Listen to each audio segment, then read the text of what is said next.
আসসালামু আলাইকুম, কেমন আছেন সবাই? তো আজকে আমার ছাদ বাগানে প্রথম ব্লগ ভিডিও এবং প্রথমবারের মতো ভিডিওতে ভয়েস দেওয়া। ছাদে গাছ লাগানোর জন্য কিছু জিও ব্যাগ কিনছি, দুটা বড় সাইজের ব্যাগ আর একটা বেড। তো এখানে গাছ লাগানোর জন্য কিছু জৈব সার যেমন গোবর, ছাই আর কিছু বালিকা মাটি নিয়েছি।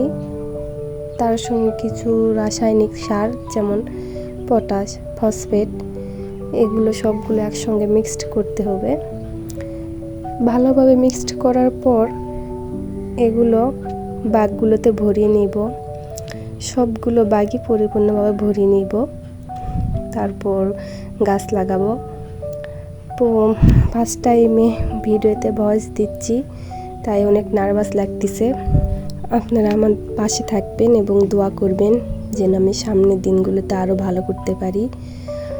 তো সবগুলো বাগ ভরে নিয়ে এখানে কি কি গাছ লাগাবো নেক্সট ভিডিওতে দেখতে পাবেন ইনশাল্লাহ।